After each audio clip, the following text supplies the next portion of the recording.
வணக்கம் நண்பர்களே. இந்த வீடியோவில் கடக ராசிக்காரர்களுக்கான இன்றைய ராசி பலன் பற்றி தான் பார்க்க போகிறோம். வாங்க வீடியோக்குள்ளே போகலாம். கடக ராசிக்காரர்களுக்கு இன்றைய நாள் எப்படி இருக்கும் அப்படின்னு பார்த்திங்கன்னா, இன்றைக்கி தன்னம்பிக்கை ரொம்பவே குறைஞ்சி தான் இருக்க போகுது. தன்னம்பிக்கையை வளர்த்துக்க வேண்டியது ரொம்பவே அவசியம், சரிங்களா?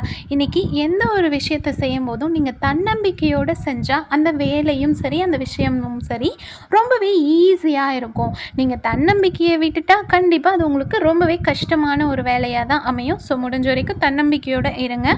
வேலை மற்றும் தொழிலை பொறுத்த வரைக்கும் இன்றைக்கி அவ்வளோவா ஒர்க்கில் முன்னேற்றம் இருக்காது. உங்களுக்கு எக்ஸ்ட்ரா ஒர்க்கும் கொடுப்பாங்க. உங்கள் ஆஃபீஸ்லேயும் சரி, வீட்லேயும் சரி ரொம்பவே அதிகப்படியான வேலைகள் இருக்கும். முடிஞ்ச வரைக்கும் நீங்கள் பணியில் கவனம் செலுத்துறது நல்லது. அப்போ தான் உங்களோட பணியில் நீங்கள் வெற்றி பெற முடியும், முன்னேற முடியும், சரிங்களா?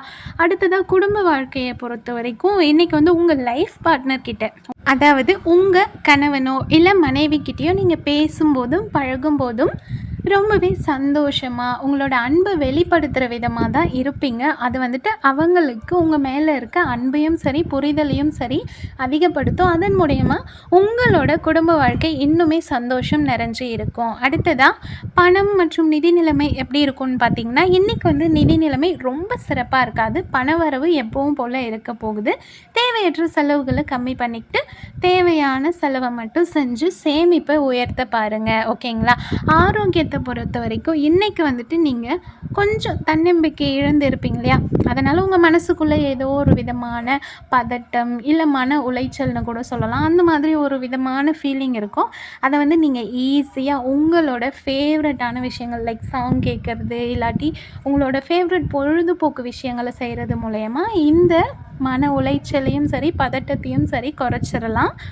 நீங்கள் அப்போவும் உங்களுக்கு இந்த மாதிரி பிரச்சனை இருக்குது அப்படின்னு சொன்னிங்கன்னா தியானம் பண்ணலாம், யோகா பண்ணலாம். இதன் மூலயமா அதை ஈஸியாக சரி பண்ணிடலாம். ஹெல்தி ஃபுட் சாப்பிட்டு ஹாப்பியாக இருங்க. அடுத்த வீடியோவில் சந்திக்கலாம். வீடியோ பிடிச்சா மறக்காமல் சேனலை சப்ஸ்கிரைப் பண்ணி சப்போர்ட் பண்ணுங்கள். தேங்க்யூ.